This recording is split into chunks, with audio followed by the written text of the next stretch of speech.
الحمد لله نحمده ونستعينه ونستغفره ونؤمن به ونتوكل عليه ونعوذ بالله من شرور أنفسنا ومن سيئات أعمالنا من يهده الله فلا مضل له ومن يضلله فلا هادي له ونشهد أن لا إله إلا الله وحده لا شريك له ونشهد أن سيدنا وحبيبنا ومولانا محمدا عبده ورسوله أرسله بالحق بشيرا ونذيرا وداعيا إلى الله بإذنه وسراجا منيرا فقد قال الله تعالى في كلامه المجيد والفرقانه الحميد أعوذ بالله من الشيطان الرجيم بسم الله الرحمن الرحيم إن الذين آمنوا وعملوا الصالحات كانت لهم جنات الفردوس نزلا الآخر. وقال النبي صلى الله عليه وسلم خيركم من تعلم القرآن وعلمه. الحديث. إن الله وملائكته يصلون على النبي يا أيها الذين آمنوا صلوا عليه وسلموا تسليما. درود পড়ুন।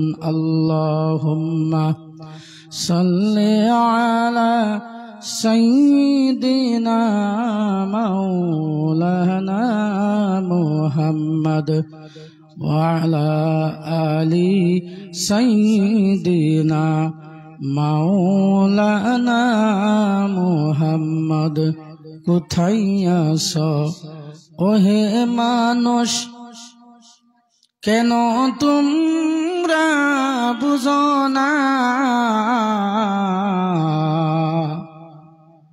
কোথায় আছো ওহে মানুষ, কেন তোমরা বুঝো না?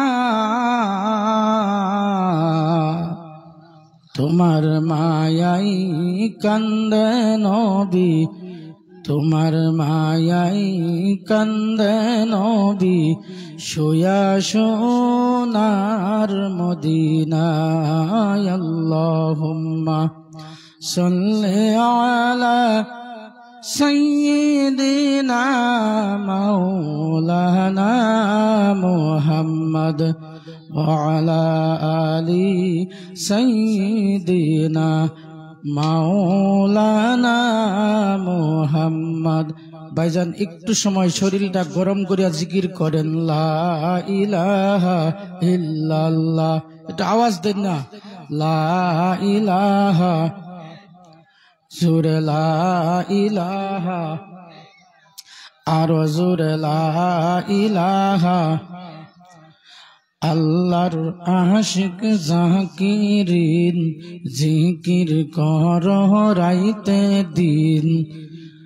আল্লাহর আশিক জাকিরিন জিকির কর রাইতে দিন। আল্লাহ হবে তোমার জামিন, আল্লাহ হবে তোমার জামিন, জিকির কলবের মেডিসিন। লা ইলাহা জুরে লা ইলাহা, লা ইলাহা ইল্লাল্লাহু মুহাম্মাদুর রাসূলুল্লাহ সাল্লাল্লাহু আলাইহি ওয়াসাল্লাম। সম্মানিত আজকের এই মহতিপূর্ণ জলসার সভাপতি সাহেব, মঞ্চে উপস্থিত আছেন আমাদের কাকদিঘা আহমদিয়া হাফিজা ইসলামিয়া মাদ্রাসার হেড হুজুর সাহেব, মঞ্চে উপস্থিত আছেন কাকদিঘা আহমদিয়া হাফিজা ইসলামিয়া মাদ্রাসার প্রাক্তন শিক্ষক শেখ আব্দুল সালাম সাহেব। সম্মানিত আজকের এই মহতিপূর্ণ জলসার মুখ্য অতিথি হুজুর হযরত মাওলানা কারি জাহাঙ্গীর আলম হামিদি সাহেব, বিশিষ্ট অতিথি হযরত মাওলানা জনাব মোহাম্মদ আব্দুল সালাম কাসিমি সাহেব, সম্পাদক নগর জেলা দিনী তালিমি বোর্ড, উপস্থিত উলামা ইকরাম, মুরব্বিয়ানে ইজাম, শিক্ষিত ভদ্রমণ্ডলী, যুবক ভাইয়েরা, পর্দার আড়ালে থাকা সম্মানিতা অধিক গুণের গুণনীতা মা এবং বোনেরা, ইনশাআল্লাহ আমি নগণ্য গুনাহগার। স্টেজে এত বড় বড় উলামা ইকরাম থাকা সত্ত্বেও আমার মতো গুনাহগার নালায়েক আপনাদের সামনে কথা কওয়ার উপযুক্ত নয়। সভাপতি সাহেবের নির্দেশ মর্মে 10-15-20 মিনিটের ভিতরে আমার আলোচনা আমি শেষ করব ইনশাআল্লাহ। আজকে সারা দিন সকাল থেকে নিয়ে সন্ধ্যা পর্যন্ত আপনারা শুনছেন, দেখছেন, সুবাহি মক্তব মাদ্রাসার কুচি কুচি শিশু বাচ্চারা পবিত্র কোরআন, পবিত্র হাদিসের মসনুন দোয়ার বিভিন্ন কফন, জানাজার নামাজ ইত্যাদি সম্পর্কে অধিবেশন করেছেন। তাই আমি একটা হাদিসের টুকরা পড়েছিলাম। আল্লাহর নবী সাল্লাল্লাহু আলাইহি সাল্লাম বলেছেন হাদিসের মধ্যে, খায়রুকুম মান তাআল্লামাল কুরআনা ওয়া আল্লামাহ।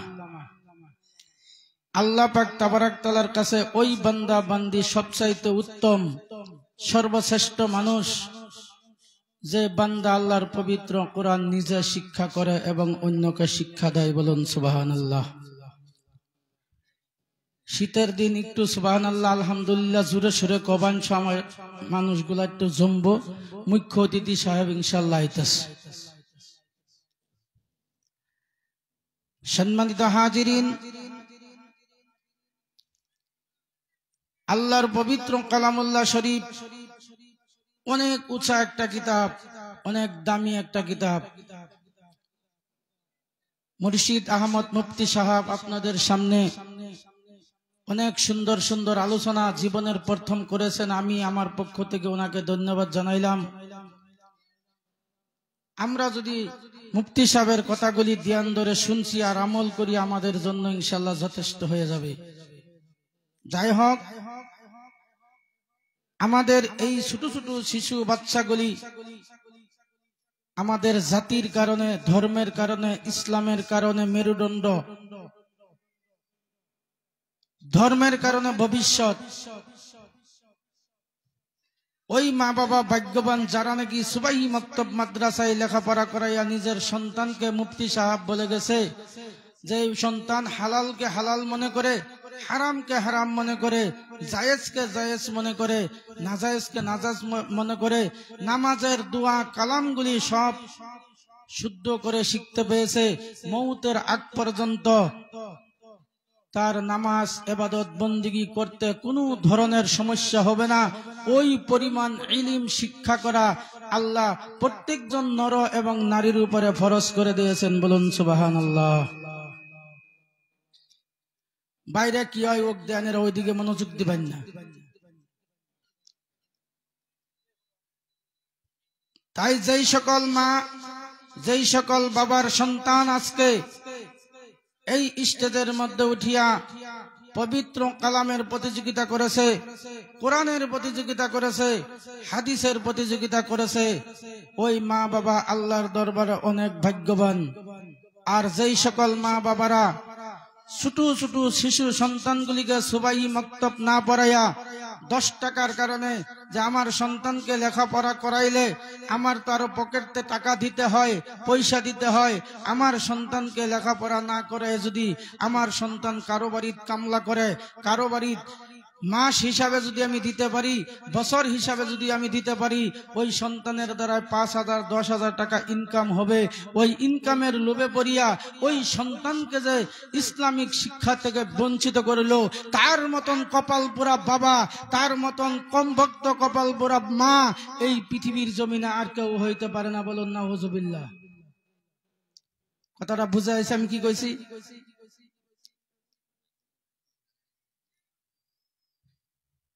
যে প্রত্যেকজন সন্তানকে ওই পরিমাণ আপনার উপরে, প্রত্যেকজন অভিভাবকের উপরে, প্রত্যেকজন গার্জিয়ানের উপরে ওই সন্তান ছেলে হোক বা মেয়ে হোক ওই পরিমাণ ইলিম শিক্ষা দেওয়া প্রত্যেকজন মা বাবার উপরে গদুর দায়িত্ব। যেই পরিমাণ ইলিমের দ্বারায় আপনার সন্তান, আপনার মেয়ের যে জীবন যাতে নামাজ রোজা ইত্যাদি সহিহ শুদ্ধভাবে পড়াইতে করিয়া যাইতে পারে, ওই পরিমাণ শিক্ষা দেওয়া আপনার উপরে গদুর দায়িত্ব আল্লাহ ন্যস্ত করেছেন। সম্মানিত হাজিরিন, সময়ের প্রতি লক্ষ্য করিয়া আমি আমার বক্তব্য, আমার বয়ান আমি শেষ করতেই হবে। সম্মানিত হাজিরিন, যেই মা বাবার সন্তান আজকে স্টেজের মধ্যে বসিয়া পবিত্র কালামুল্লাহ শরীফ এত সুন্দর করে তেলাওয়াত করলো, এত সুন্দর করে যেই মায়ের সন্তান, যেই বাবার সন্তান পবিত্র কালামুল্লাহ শরীফ তেলাওয়াত করেছে, ওই সন্তানের মা, ওই সন্তানের বাবা এত ভাগ্যবান। অসম্মানিত মুরব্বী সাহাবানরা, যেই মা বাবা একজন আলিম, একজন হাফিজ এই দুনিয়ার বুকে বানাইতে পারেছে, ওই মা বাবার মতো ভাগ্যবান মা বাবা এই পৃথিবীর উপরে আকাশের নিচে আর কেউ হইতে পারে না। তার কারণটা হইল উলামা ইকরামে স্টেজের মধ্যে আছে, আপনারা জিজ্ঞাসা করিয়া দেখেন, যেই মা বাবা কষ্ট করে মাথার গাম পায়ে নিয়া পকেটের টাকা খরচ করিয়া নিজের সন্তানকে আলিম বানাইলো, হাফিজ বানাইলো, কিয়ামতের ময়দানে, হাসরের ময়দানে লক্ষ কোটি কোটি মানুষের সামনে আল্লাহ রাব্বুল আলামিন আহ্বান করবেন, ডাক দিবেন, ও কোরআনের হাফিজ, ও মুর্শিদ মুফতি সাহেব, আপনার আম্মা কই? ও লুৎফুর কারি সাহেব, আপনার আব্বা কই? এই ধরনের লক্ষ লক্ষ কোটি কোটি মানুষের সামনে আল্লাহ রাব্বুল আলামিন ওই আলিমের আব্বা আম্মাকে, হাফিজের আব্বা আম্মাকে আল্লাহ রাব্বুল আলামিন লক্ষ লক্ষ কোটি কোটি মানুষের সামনে হাজির করানো হবে। যেই সময় ওই আলিমের আব্বা, আলিমের মা আল্লাহর দরবারে হাজির হয়ে যাবে গো, ও মুরব্বী বাবাজিরা, আল্লাহ রাব্বুল আলামিন, আল্লাহর নবী সাল্লাল্লাহু আলাইহি ওয়াসাল্লাম কিতাবের মধ্যে লেগেছে, খুলিয়া দেখবেন ওই ধরনের আলিমের, হাফিজের, কারি সাহেবের আম্মা আব্বাকে লক্ষ কোটি কোটি মানুষের সামনে বসায়া মতির মেম্বারে বসাবে, মতির মেম্বারে বসাবে। আমার বাবাজিরা, শুধু তাই নয়, দুনিয়ার কোন রাজা বাদশার হাতে নয়, কোন নবীর হাতে নয়, কোন পয়গম্বরের হাতে না, কোন ফিরিস্তার হাতে না, দুনিয়ার কোন মিনিস্টারের হাতে নয়, আল্লাহ রাব্বুল আলামিন নিজে কুদরতি হাত দিয়া ওই সন্তানের মা বাবার মাথায় নূরের তাজ পরাইয়া দিবে। বলুন সুবহানাল্লাহ। আমার মুরব্বী বাবাজান, শুধু তাই নয়, এই যে আপনার সন্তান পবিত্র কোরআন শরীফ বুকে নিয়ে সকাল বেলায় ঠান্ডার মাধ্যমে হেঁটে হেঁটে সুবহি মক্তবে যায়। 9টার সময় কোরআন বুকে ধরিয়া যেই সময় হুজুর মক্তব ছুটি দিয়া দিল, কোরআন বুকে ধারণ করিয়া বাড়িতে আসে।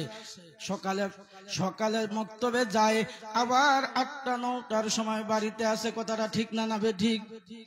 এই যে ছেলে সন্তানগুলি খারিজি মাদ্রাসার, হাফিজি মাদ্রাসার কোরআন পড়নেওয়ালা ছাত্রগুলি যেই সময় পবিত্র কোরআন বুকে ধারণ করিয়া রাস্তা দিয়া হেঁটে হেঁটে মাদ্রাসায় যায়, আবার ছুটি দেওয়ার পরে হেঁটে হেঁটে বাড়িতে আসে। ওই হেঁটে হেঁটে আসার সময়, যাওয়ার সময় ওই ছাত্রগুলির পাওগুলি মাটির রাস্তার জমিনে উঠানামা করে না নাই? ওই সন্তানের নিজের পাওগুলি উঠানামা করতে থাকে। ও মুরব্বী বাবাজি, এত সহজ মনে করবেন না। এই ছাত্রগুলার এত দাম আল্লাহ রাব্বুল আলামিন দিয়েছে। ওই ছাত্রগুলি যেই সময় রাস্তা দিয়ে আসা যাওয়া করে, নিজের পাও একবার উঠায় আর একবার নামায়।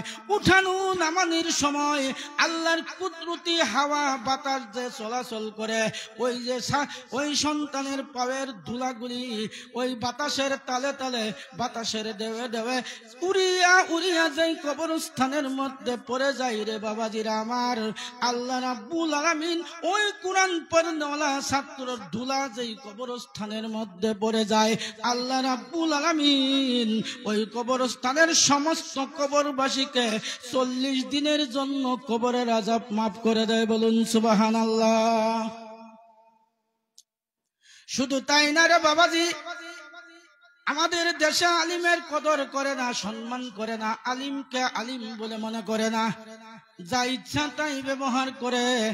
ও মুরব্বী বাবাজান, আলিমের সঙ্গে চলো, আলিমের সঙ্গে উঠা বসা করো, আলিমের পরামর্শ নেও, আলিমের কথা মতো জীবন যাপন করো। তাহলে তুমি হাদিসের পাতাগুলি খুলিয়া থাকো। তোমার জীবনটা যদি, তোমার জিন্দেগি হালতটা যদি একজন আলিমের সঙ্গে অতিবাহিত হয়, একজন মৌলানার সাথে যদি তোমার জীবনটা পার হয়, তাহলে তুমি বান্দা মনে কইরো তোমার হাসর নসরটাও ওই আলিমের সঙ্গে আল্লাহ দান করবে। বলুন সুবহানাল্লাহ। আমার মুরব্বী বাবাজিরা, একজন আলিম আপনার আমার কাছে দামি হইতে নাও পারে, কিন্তু আল্লাহর কাছে কত দামি, এই কথাটা মনোযোগ দিয়া শুনিয়া নেন রে বাবাজিরা আমার। যদি আমাদের এলাকায় একজন হক্কানি আলিম, যাকে সারা দেশের মানুষের সম্মান করে, কদর করে, ওই একজন হক্কানি আলিম যদি দুনিয়ার থেকে বিদায় হয়, ইন্তিকাল হয়, ওই আলিমকে দেখবেন গ্রামের শত শত মানুষ যাইয়া জীবনের শেষবারের মতো এক নজর দেখতে চায়। সবাই এক নজরে দেখিয়া ওই আলিমকে যখন কফন দফন করা হয়, যেই কবরস্থানের মধ্যে শোয়ানো হয় রে বাবাজিরা আমার, হাদিসের পাতাগুলি খুলিয়া দেখেন, মনোযোগ দিয়া শোনেন, যে আলিমকে যেই কবরস্থানের মধ্যে কবরস্থ করা হলো, কবর দেওয়া হলো, মাটি দেওয়া হলো, ওই আলিম যদি হক্কানি আলিম হয়, দেশের সেবা করনেওয়ালা আলিম যদি হয়, আল্লাহওয়ালা আলিম যদি হয়, ইবাদত করনেওয়ালা আলিম যদি হয়, তাহলে ওই কবরস্থানের মধ্যে, যেই কবরের মধ্যে আলিমকে দফন কফন করা হলো রে বাবাজিরা আমার, আপনি হাদিসের পাতা খুলিয়া দেখেন, ওই আলিমের কবর থেকে পূর্ব দিকে 60 জন, অর্থাৎ 60 জন, পশ্চিম দিকে 60, কত হইল 120, দক্ষিণ দিকে 60 জন, উত্তর দিকে 60 জন, এইভাবে 240 জন কবরবাসীকে আল্লাহ রাব্বুল আলামিন ওই আলিমের খাতিরে কবরের আযাব মাফ করে দেয়। বলুন সুবহানাল্লাহ। আমার বাবাজিরা, আর বেশি দেরি করব না, মুখ্য অতিথি হুজুর আসিয়া যাইতেছে। আমি শুধুমাত্র মা বোনের ব্যাপারে, মা বোনের খেজমতে 2টি কথা বলি, আমি শেষ করতেছি। মা বোনদের আমার, আপনারা বাড়ির গৃহিণী মানুষ, ঘরের মানুষ, ঘরের ভিতরে থাকি ইবাদত করবেন। একটা সুযোগ যদি পান, ধর্ম সভার কথা যদি আপনাদের কানে যায়, যদি শুনেন যে একটা ধর্ম সভা হইতেছে, ওই ধর্ম সভার আলোচনা শুনেন, কোনো অসুবিধা নাই। ওয়াজ নসিহত শুনেন, কোনো অসুবিধা নাই। বয়ান শুনেন, কোনো ধরনের অসুবিধা না, আপনি নেকি পাবেন। কিন্তু মা বোনেরা আমার, এই যে আপনি মার্কেট করতে ধর্ম সবার নাম মুখে নিয়া বাড়ির থেকে বাহির হইয়া আপনি সবার ওয়াজ নসিহত শুনবেন বলিয়া স্বামীর কাছ থেকে ইজাজত নিয়া কোন নিজের আপন মানুষের বাড়িতে আসিয়া আপনি যে ওই আপন বাড়ির থেকে সবার ধর্মীয় সবার মার্কেটে গেলেন, বাজার করলেন, স্বামীর হুকুম নিলেন না, ওই যে মার্কেটে যাইয়া বাজার করলেন, ও মা বোন মনোযোগ দিয়ে আপনারা কথাটা শুনেন। আপনার স্বামী আপনাকে পারমিশন দিছে, যাও আমার বোন জামাইয়ের বাড়ি, যাও আমার মামার বাড়ি, ওই বাড়িতে বসে বসে তুমি কোরআন হাদিসের আলোচনাগুলি ভালোভাবে শুনিয়ে আসো, ভালোভাবে মানিয়ে আসো। কিন্তু আপনি তা না করে বয়ান শোনার কথা কইয়া মামার বাড়িতে আসিয়া, বোন জামাইয়ের বাড়িতে আসিয়া আপনি যে স্বামীর হুকুম অমান্য করে বাজারে চলে গেলেন, আপনি স্বামীর হুকুম অমান্য করে মার্কেট করতে গেলেন। উলামা ইকরামগণ স্টেজের মধ্যে আছে, ও মা বোনেরা আমার, স্বামীর হুকুম অমান্য করে যে মার্কেট করলেন, ওই সারা মার্কেটটাই আপনার জাহান্নামী মার্কেট হয়ে গেছে। বলুন নাউজুবিল্লাহ। আমার মা বোনেরা, শুধু তাই না, আপনার নামটি দায়ুজের লিস্টে উঠে গেছে। যার নাম দায়ুজের লিস্টের মধ্যে উঠিয়া যাবে, কিয়ামতের ময়দানে আল্লাহর নবী ওই দায়ুস মহিলাদেরকে সুপারিশ করবে না। সুপারিশ যদি আল্লাহর নবী না করে, তাহলে মা বোন মনে রাখবেন, আপনার মতন নারী জান্নাতের যাবেন তো দূরের কথা, জান্নাতের সুগন্ধি আপনার জীবনে পাইতে পারবেন না। আমার বিবি ফাতিমা, বিষ্ণু নবীর কলিজার টুকরা বিবি ফাতিমার কথাটা আমি বলিয়া শেষ করতেছি। কলিজার টুকরা বিবি ফাতিমা, তার নাম আপনারা সবাই শুনছেন। 3 দিন 4 দিন 7 দিন পার হয়ে গেছে, চুলায় আগুন জ্বলছে না, খানা নসিবে মিলছে না, রিজিক নসিবে মিলছে না। এত দুঃখ, এত কষ্ট করে জীবন যাপন করেছে রে বিবি ফাতেমা, কিন্তু জীবনে কোনোদিন হযরত আলীর একটা কথার সঙ্গে তর্ক করে নাই, আলীর সঙ্গে কোনোদিন একটাও মিথ্যা বলে নাই। কোনোদিন যদি আলী কাপড় দিতে পারে নাই, কাপড়ের কথা বলে নাই, খানা দিতে পারে নাই, খানার কথা বলে নাই, পোশাক দিতে পারে নাই, পোশাকের কথা বলে নাই, অলংকার দিতে পারে নাই, অলংকারের কথা কোনোদিন বিবি ফাতেমা বলে নাই। আমার বাবাজিরা, ওই বিষ্ণু নবীর কলিজার টুকরা বিবি ফাতেমা যেই সময় এই দুনিয়া থেকে বিদায় হবে, যেই সময় বিবি ফাতেমা এই দুনিয়া থেকে বিদায় হবে, ওই বিদায় হওয়া ওই মাসটা ছিল পবিত্র রমজানুল মুবারক মাস। যেই সময় হযরতে বিবি ফাতিমা রাদিয়াল্লাহু তাআলা আনহা তার এই দুনিয়া থেকে বিদায় হওয়ার সময় হয়ে গেছে, তার আগের দিন যেই সময় বিবি ফাতিমা সেহরি, পবিত্র রমজান মাসের সেহরি করবে, রানবে, সেহরির সময়ের আগে আগে স্বপ্ন দেখে ওনার আব্বা বিশ্ব নবী সাল্লাল্লাহু আলাইহি সাল্লাম বিবি ফাতেমার পাশে পাশে আসিয়া ডাক দিয়া বলতেছে, রে বিবি ফাতেমা, ও কলিজার টুকরা ফাতিমা, আজকে তুমি সেহরি করো, তোমার কলিজার টুকরা আদরের স্বামী হযরত আলীর সঙ্গে তুমি সেহরি খাও, কিন্তু ইফতার করতে হবে আমি বিশ্ব নবী সাল্লাল্লাহু আলাইহি সাল্লামের সঙ্গে। বলুন সুবহানাল্লাহ। কথাটা বুঝছেন কি কইছি? আল্লাহর নবী বিবি ফাতেমা রাদিয়াল্লাহু তাআলা আনহার কাছে আসিয়া কইতেছে, বিবি ফাতেমা, আজকের সেহরিটা তোমার কলিজার টুকরা আদরের স্বামী হযরত আলী রাদিয়াল্লাহু তাআলা আনহুর সঙ্গে তুমি সেহরিটা খাওয়া দাওয়া করো, কিন্তু ইফতার করতে হবে আমি বিশ্ব নবীর সঙ্গে। বলুন সুবহানাল্লাহ। অনা বিশ্ব নবীর সঙ্গে যদি ইফতার করা লাগে, তাহলে কি দুনিয়াতে ইফতারটা হবো? কি ইফতারটা কই হবো? সুদূর জান্নাত। আল্লাহর নবী তো দুনিয়াত নাই, আছে কি? নাই। এই স্বপ্ন দেখিয়া বিশ্ব নবী অদৃশ্য হয়ে গেলেন, সামনের থেকে নায়িকা হয়ে গেলেন।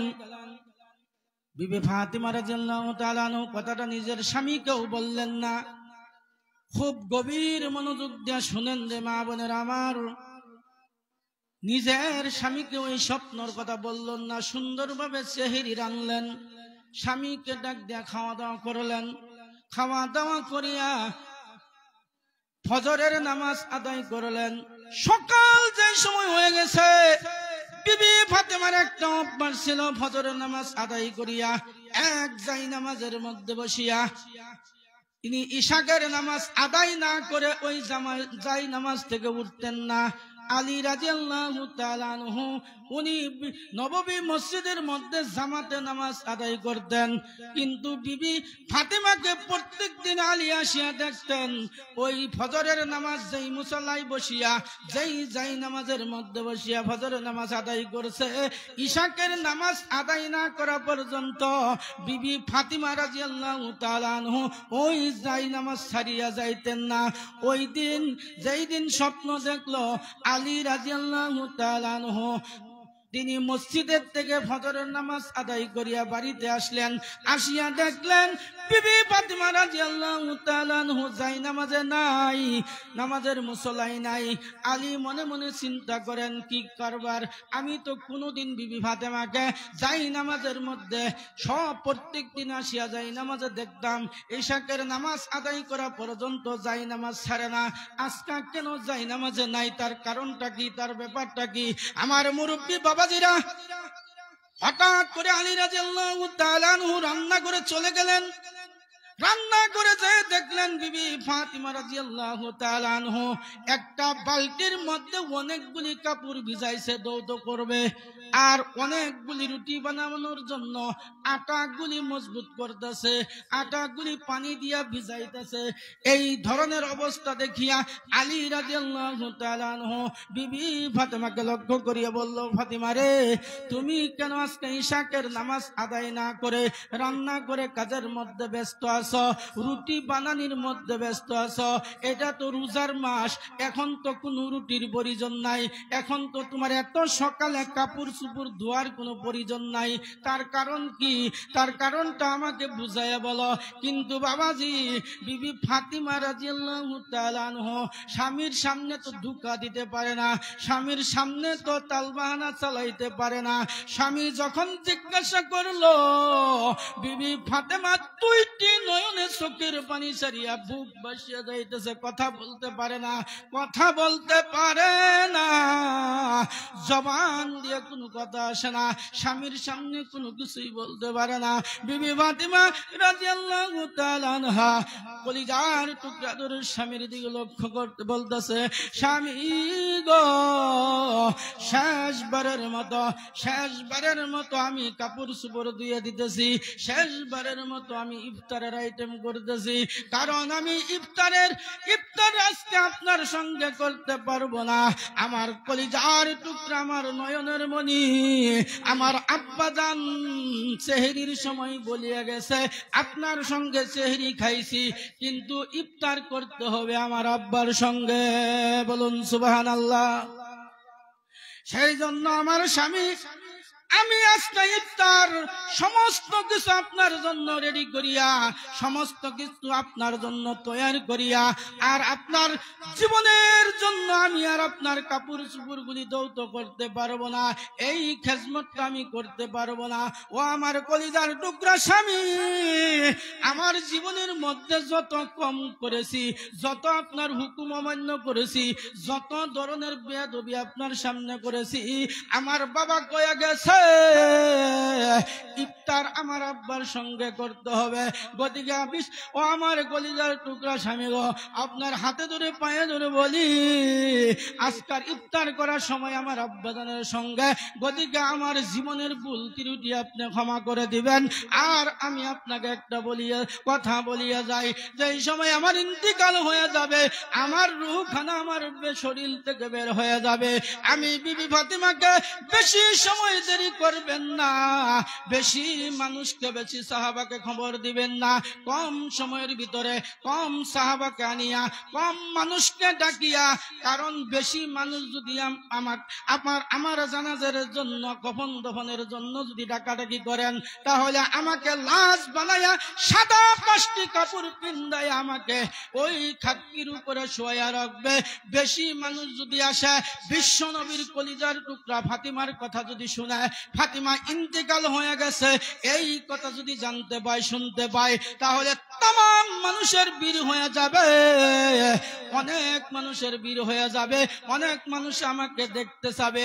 যদি আমি 5টা কাপড়ের ভিতরে আছি, তাহলে এই দুনিয়ার সাহাবারা আমার কাটিং কেমন, আমি কত স্বাস্থ্যবান, আমি কত লম্বা, আমি কত, আমার বডি কতটুক, এই পরিমাণ ভিন পুরুষে অন্য সাহাবারা আমার ডেড বডি দেখিয়া ফেলবে। গতিকে আমি ওইটা চাই না।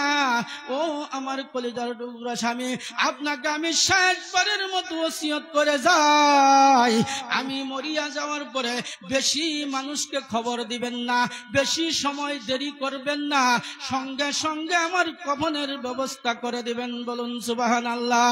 নিশি রজনীতে ওই কফনের ব্যবস্থা করা হলো রে ভাইজান আমার।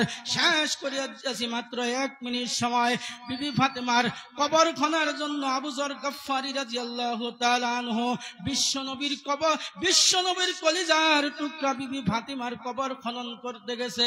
যেই সময় কবর খনন করা শেষ হয়ে গেছে, কবর যখন খান্দা শেষ হয়ে গেছে, আবু যর গফফারী রাদিয়াল্লাহু তাআলা আনহু ওই কবরের পাশে দাঁড়ায়া বলতেছে, ওই কবরের মাটি রে, খবরদার তোর ভিতর আজকে কারে আনা হইতেছে, জিনাকে আল্লাহ রাব্বুল আলামিন বিশ্ব নবীর কলিজার টুকরা বিবি ফাতেমা, যেই ফাতেমাকে জান্নাতের সরদার বানাবে, ওই ফাতেমাকে তোর ভিতর আনা হইতেছে। খবরদার ও কবরের মাটি, তুই কোনো বেয়াদবি করতে পারবি না। কবরে কোনো আওয়াজ দেয় না। আবু যর গফফারী রাদিয়াল্লাহু তাআলা আনহু আবার কবরের মাটিকে সম্বোধন করে বলতেছে, ওই কবরের মাটি রে, তোর ভিতর আজকে কারা আনা হইতেছে তুই জানোস নি?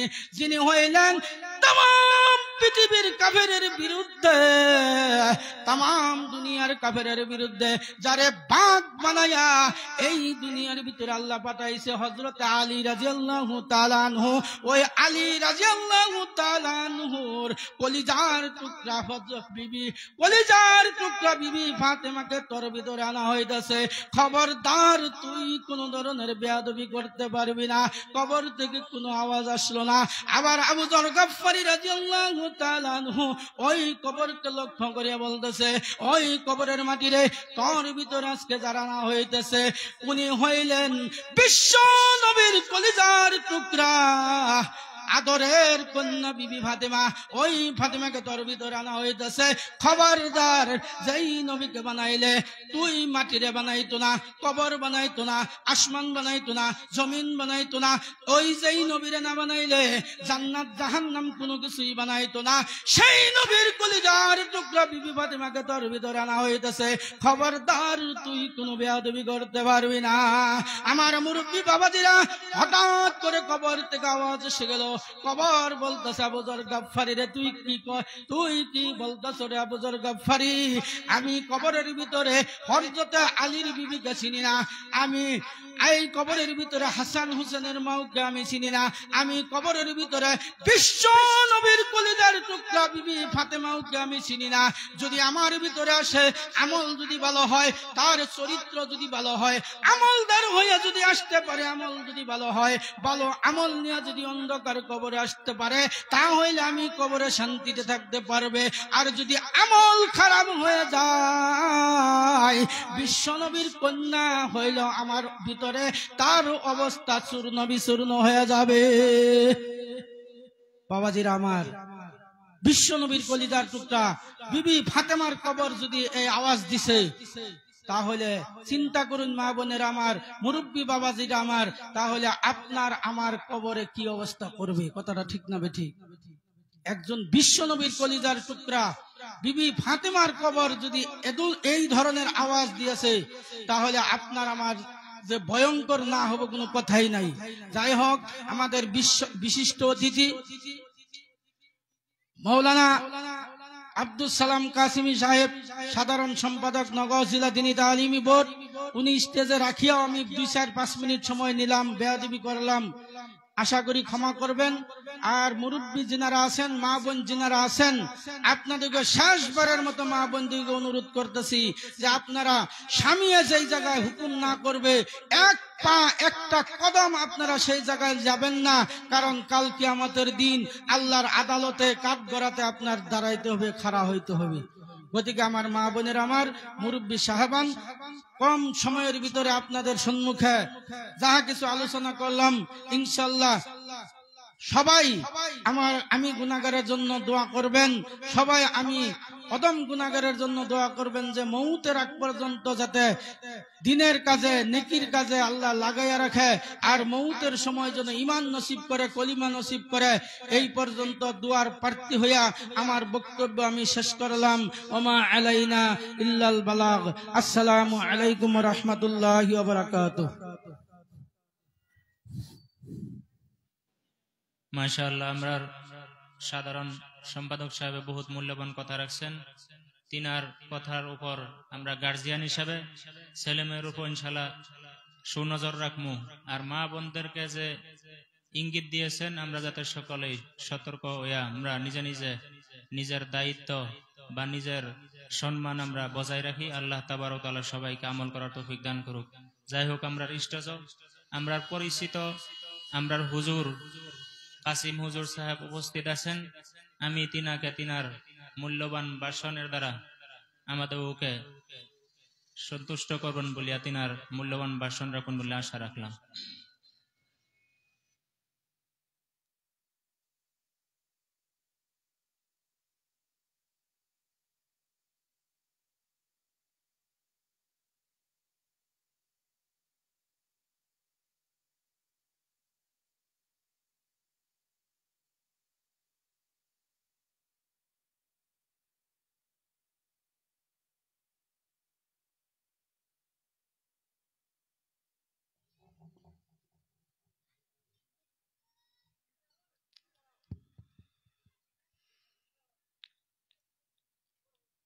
প্রথমে অল্প কষ্ট দেওয়া আছে, এই খালি জায়গাটা পুরা করুন, একটু সামনের দিকে। তার মানে এটা একটা ঝামেলা, প্রথম বইয়া জায়গাটা গরম হয়ে গেলে এই জায়গাটা ছাড়তে কষ্ট লাগে। এর লিগা প্রথম বইতে চিন্তা করে বল লাগে। আজ্ঞান মানুষও কম, অবশ্য মানুষ অপেক্ষা করতেছে যে মুই অতিথি সাহেবদের সময় আইবো, সে সময় আইবো মানুষ। গতিকে জায়গাটা খালি রাখুন, পাঁচের জায়গা খালি রাখুন। মাশাআল্লাহ। এই যারা আন্নারা খার রয়েছেন একটু সামনে আইবুন, সামনে এই পাঁচের খারাপ মানুষ যারা আন্নারা সামনে আইবুন। মাশাআল্লাহ মাশাআল্লাহ। বিসমিল্লাহির রহমানির রহিম।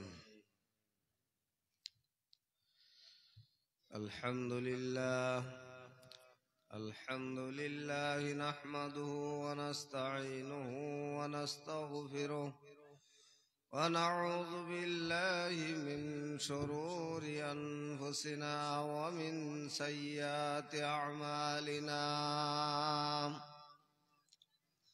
মান ইয়াহদিহিল্লাহু ফালা মুযিল্লা লাহু ومن يضلله فلا هادي له ونشهد أن لا إله إلا الله وأشهد أن محمدا عبده ورسوله وصلى الله تعالى عليه وسلم تسليما كثيرا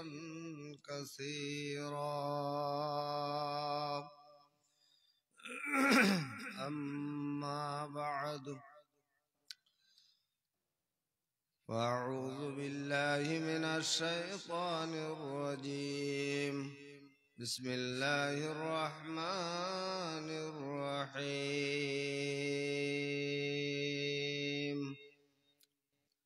يا أيها الذين آمنوا ادخلوا في السلم كافة ولا تتبعوا خطوات الشيطان إنه لكم عدو مبين صدق الله العظيم. وقال النبي صلى الله عليه وسلم في حديث نبوي: ألا كلكم راع وكلكم مسؤول عن رعيته أو كما قال عليه الصلاة والسلام। উর্দু ভাষায় কবি বলতেছেন, दिन इस्लाम तो डूब रहा है हम लोगों के सामने, क्या जवाब देंगे हम रोज महशर मुस्तफा के सामने।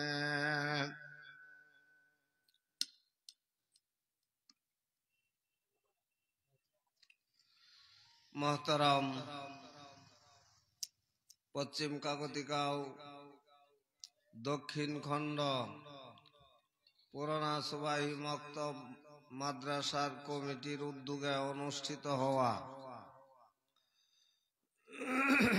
प्रदर्शनी सभार अन्ते এই বিশাল ওয়াজ মাহফিলের সভাপতি আমার প্রিয় সাগরিদ জনাব কারি মৌলানা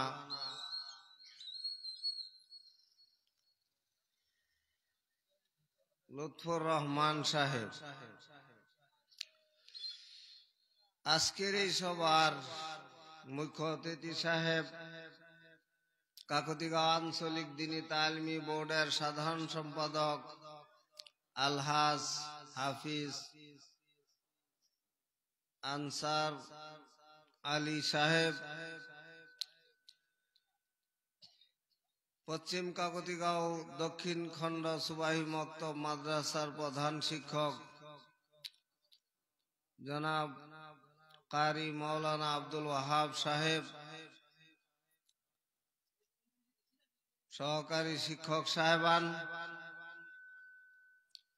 এই মাদ্রাসা কমিটির সভাপতি সম্পাদক সাহেবান, অন্যান্য বিষয়ববীয়া সকল,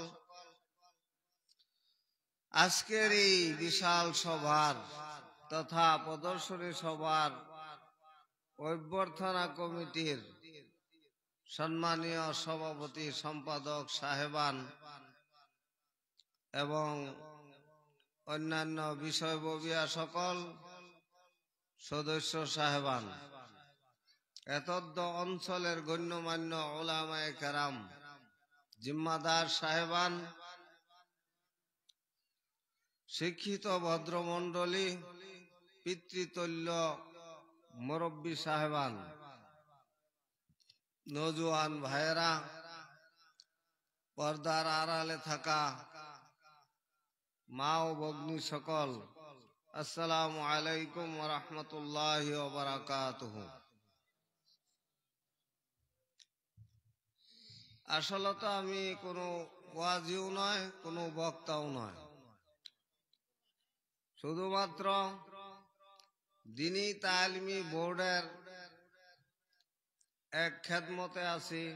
আপনারা সবাই জানেন নওগাঁ জেলা দ্বীনী তালিমি বোর্ডের সাধারণ সম্পাদক, নওগাঁ জেলা দ্বীনী জমিয়তের সাধারণ সম্পাদক তথা আসাম রাজ্যিক দ্বীনী তালিমি বোর্ডের অর্গানাইজার হিসাবে আমি দ্বীনী খেদমত করতেছি। তাই নওগাঁ জেলা তথা আসামের বিভিন্ন সভা সমিতি এগুলিতে আমাকে ডাকে একমাত্র এই দায়িত্ব থাকার কারণে। তবে যাই হোক, এটা আল্লাহ তাআলার মেহেরবানি, আপনাদের দোয়া, যে আপনাদের এই এলাকার একজন লোক, এই কাকদিগাঁও শালমারা এলাকার গড়াবাড়ি মৌজার আসামের বিভিন্ন জায়গায় আমার যাওয়া পরে আপনাদের এই এলাকারই একটা সুনাম, এটা আল্লাহ তাআলার মেহেরবানি, আপনাদের দোয়া। যাই হোক, আল্লাহ তাআলা নিশ্চয় আমাদেরকে তৌফিক দিয়েছেন, কবুল করেছেন। তাই আজকে আমরা এই পবিত্র মাগফিরাতের মজলিস, রহমতওয়ালা বরকতওয়ালা মজলিস, জান্নাতের বাগানে আল্লাহ তাআলা আমাদেরকে আসার তৌফিক দিয়েছেন। আমরা আসতে পারছি, এই জান্নাতের বাগানে বসতে পারছি। গতিকে আমরা আল্লাহ তাআলার শুকরিয়া আদায় করিয়া নি। সবাই একবার বলে আরে আলহামদুলিল্লাহ। আলহামদুলিল্লাহ জোরটা কিছু কম হয়েছে। আল্লাহ শুকরিয়া আদায় করলে আরো জোরে কম লাগে। আরেকবার আমরা বলি আলহামদুলিল্লাহ, মাশাআল্লাহ। তবে আল্লাহ তাআলা শুকরিয়া আদায়ের পরে আল্লাহ নবী সাল্লাল্লাহু আলাইহি ওয়াসাল্লামের উপরে আমরা দুরূদ শরীফ পড়ি। এই কারণ আল্লাহ নবী সাল্লাল্লাহু আলাইহি ওয়াসাল্লামকে যদি আল্লাহ তাআলা সৃষ্টি না করতেন, তাহলে আসমান জমিন এই 18,000 মখলুকাত কোনো কিছুই সৃষ্টি হইতেন না। কোন জিনার খাতিরে আল্লাহ তাআলা আসমান জমিন এই 18,000 মখলুকাতকে আল্লাহ তাআলা সৃষ্টি করেছেন। উনার উপরে আমরা একবার দুরূদ শরীফ পড়ে নেই। সবাই বলুন সাল্লাল্লাহু আলাইহি ওয়াসাল্লাম। আরেকটা কথা পরে আমি ভুলে যাই নাকি, কথাটা কয়ে দিই। যে সময় আমরা জিকির করি, বুঝছেন না, লা ইলাহা, এই তরি কয়ে যাতে শেষ না হয়, মানে ইল্লাল্লাহ পর্যন্ত কম লাগবো। লা ইলাহা কয়ে বাদ দিলাম, তার মানে কোনো মাবুদ নাই। আর এই অবস্থা যদি আপনার আমার মৃত্যু হয়ে যায়, তাহলে আমরা ঈমান হারা হয়ে মৃত্যু হইব। কত বড় কথা! লা ইলাহা মানে কোনো মাবুদ নাই, এই পর্যন্ত না কইয়া লা ইলাহা ইল্লাল্লাহ, ইল্লাল্লাহটা লগে দেখো উনি লাগবো। মনে থাকবো এটা ইনশাআল্লাহ। এই কথাটা মনে রাখবেন, কারণ এটা আরবি ভাষা। এটা তো অর্থ সবই জানে না, আলিম ওলামা যারা তারা জানে। বহুত মানুষ এই জিকিরের সময় লা ইলাহা বাদে আর কয় না, এটা তো জিকির হইল না। ইল্লাল্লাহ পর্যন্ত কখন লাগবো, মনে থাকবো ইনশাআল্লাহ। মুহতারাম হাজিরিন কেরাম, আল্লাহ তাআলা শুকরিয়া আদায় করলাম। আল্লাহ নবী সাল্লাল্লাহু আলাইহি ওয়াসাল্লামের উপরে দুরূদ শরীফ পাঠ করলাম। পরে হাদিস শরীফের মধ্যে আছে, বলছে মান লাম ইয়াশকুরিন নাস লাম ইয়াশকুরিল্লাহ। মানুষে যদি মানুষের শুকরিয়া আদায় না করে, তাহলে বলতেছে যে ওই মানুষের দ্বারা আল্লাহর শুকরিয়া আদায় হয় না। মানুষের শুকরিয়া আদায় করতে লাগে। তবে আজকের এই সবার উদ্যোক্তা যিনারা, কমিটির মুরব্বী যিনারা, যুবক যিনারা, ভাই মাদ্রাসার শিক্ষক কারি আব্দুল ওয়াহাব সাহেব, এই সমাজবাসী সবাইকে আমি, যেহেতু আপনারা আমাকে সুযোগ দিচ্ছেন, আপনাদের এই সভাতে নিমন্ত্রণ করছেন, তার কারণে আমি আসতে পারছি। গতিকে আমি এই কমিটির সবাইকে, সমাজবাসীর সবাইকে নওগাঁ জেলা জমিয়ত তথা দ্বীনী তালিমি বোর্ডের এবং আসাম রাজ্যিক দ্বীনী তালিমি বোর্ডের পক্ষ থেকে আন্তরিক ধন্যবাদ, শুভেচ্ছা আর অভিনন্দন জ্ঞাপন করলাম। আপনাদের শুকরিয়া আদায় করলাম। মোহতারাম হাজিরিনে কেরাম, আসলে আজকের এই সভা এটা একটা ব্যতিক্রমী সভা, যেটা দিনের বেলা হয়ে গেছে প্রদর্শনী সভা। যে আসলে আজকের এই সভার মুখ্য অতিথি হইল এই যে সকাল থেকে সন্ধ্যার আগ পর্যন্ত যে আপনাদের এই মহল্লা সুবাহি মক্তবের যে ছেলে মেয়েরা সারা দিন যাবত কেরাত, গজল, নামাজ সম্পর্কীয় দোয়া, নামাজ সম্পর্কীয় মাসাইল, হ্যাঁ, বিভিন্ন বিষয় যেগুলি মাইকের মধ্যে তারা শোনাইছে, কইছে, প্র্যাকটিক্যাল করে দেখাইছে। আজকের এই প্রদর্শনী সভার মুখ্য অতিথি হইল আপনাদের এই মহল্লার এই সুবাহি মক্তবের ছেলে মেয়েরা। কথাটা বোঝা হয়েছে? মুখ্য অতিথি, প্রদর্শনী সভার মুখ্য অতিথি কারা? যারা নাকি প্রতিযোগী ছাত্র ছাত্রী, তারা হইল মুখ্য অতিথি। কিন্তু আমরা তো দিনের বেলায় এই ছেলে মেয়েদের পড়াগুলি বা প্রদর্শনীগুলি দেখার কারণে আমরা দিনের বেলা কয়জন আসছি বা এরকম কে কে আমরা ভাবছি যে ছেলে মেয়েরা কি করতেছে, কি মাইকের মধ্যে কি দেখাইতেছে, আমরা যাই প্র্যাকটিক্যাল যাই হেরে দেখি। কিন্তু আমরা মানুষের একটাই বুঝে, এই যে বুলবুলি সাবরা যে ওয়াজ করব, এই ওয়াজটা শুনবার লিগে মানুষ লাস্টে আয়। ঠিক না? আমি হাসা কথা কইতেছি না মিছা কথা কইতেছি? কিন্তু আপনি আমি এই দিনের বেলায় এই সভাত আসিয়া ছেলে মেয়েদের পড়াশোনা দরকার ছিল। তারা কি হিসাবে তাশাহুদ পড়ে, কি হিসাবে দুরূদ শরীফ পড়ে, কি হিসাবে দোয়ায়ে মাসুরা পড়ে, কি হিসাবে দোয়ায়ে কুনুত পড়ে, কি হিসাবে ওযুর ফরজ কয়, কি হিসাবে তায়াম্মুমের ফরজ কয়, কি হিসাবে নামাজের ফরজ 14টি কি হিসাবে কয়, নামাজের ওয়াজিব 14টি কি হিসাবে কয়, 19 কারণে নামাজ ভঙ্গ হয় এগুলি কি হিসাবে কয়, এইগুলি আপনি আমি আসিয়া শোনা দরকার ছিল। আর নিজেরে নিজে অল্প যাচাই করা দরকার যে এই ছেলে মেয়েরা যদি এত শুদ্ধভাবে পড়তে পারে আমি কেন পারি না। যারা এরকম কিছু মানুষ আছে জামাত যাওয়ার পরে তার ভুল ধরা পড়ে, কলিমা তো এবার শুদ্ধ করে কইতে পারে না, এরকম আছে না নাই? আলহামদুলিল্লাহ সূরা শুদ্ধ করে কইতে পারে না, তাশাহুদ শুদ্ধ করে কইতে পারে না। তাশাহুদের মধ্যে আছে আশহাদু আল্লাহ ইলাহা ইল্লাল্লাহু, তার মানে আমি সাক্ষ্য দিতেছি যে আল্লাহ তাআলা ব্যতীত অন্য কোনো মাবুদ নাই।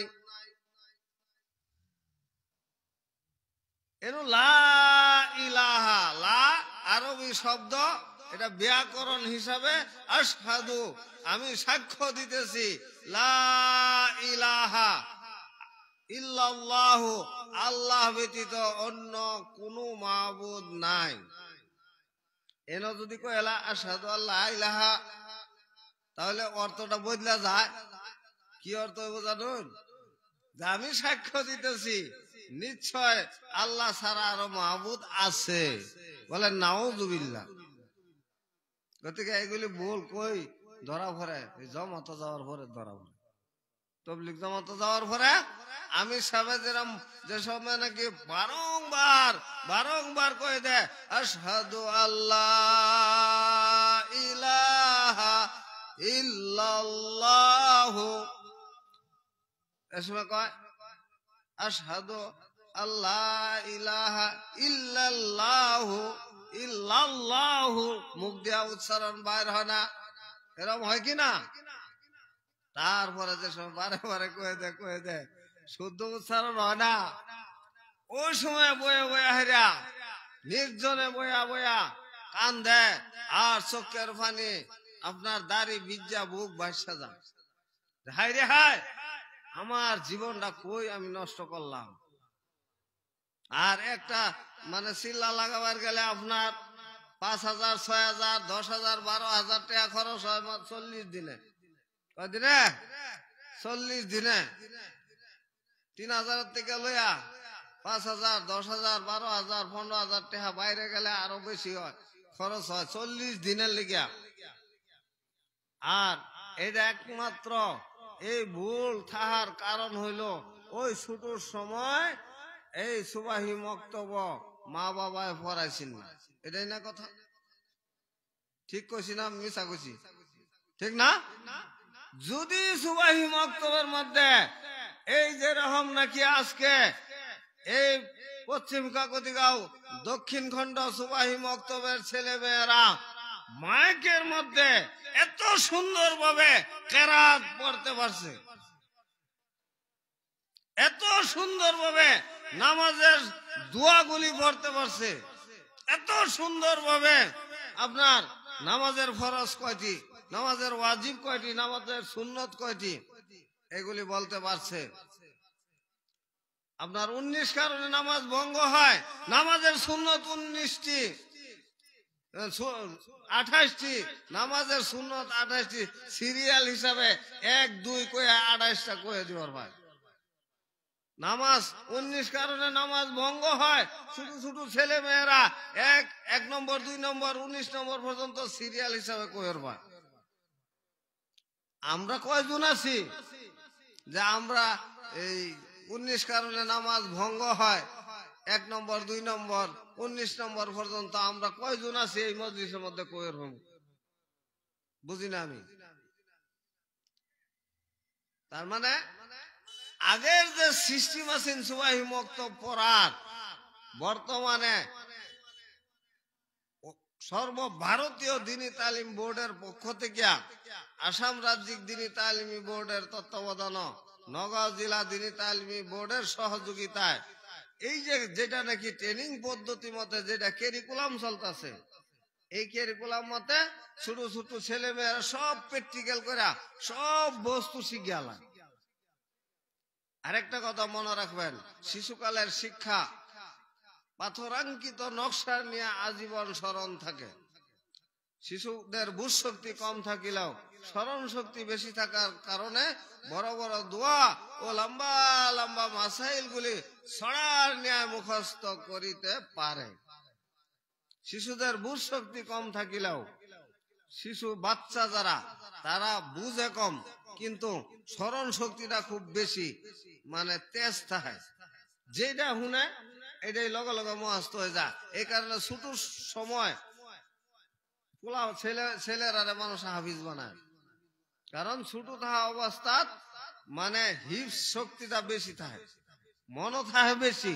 এই কারণে আপনার ইউপির দিকে যান, দিল্লির দিকে যান, মহারাষ্ট্রের দিকে যান, পশ্চিমিয়া দেশগুলি যায় দেখবেন এই ছোট ছোট ছেলেরা আগে হাফিজ বানায়, তারপরে মৌলানা বানায়, তারপরে আপনার এই জেনারেল শিক্ষা দিয়া হেরা মানে IAS IPS অফিসার বানাইতেছে, ইঞ্জিনিয়ার ডাক্তার বানাইতেছে, হ্যাঁ ব্যারিস্টার বানাইতেছে। কিন্তু সর্বপ্রথম মানে হাফিজ বানায়, আলিম বানায়, সর্বপ্রথম এই বুনিয়াদী দ্বীনী শিক্ষা দিয়া হেরা সর্বপ্রথম তার প্রকৃত ইমানদার, প্রকৃত মুসলমান বানায় গড়ে তোলে।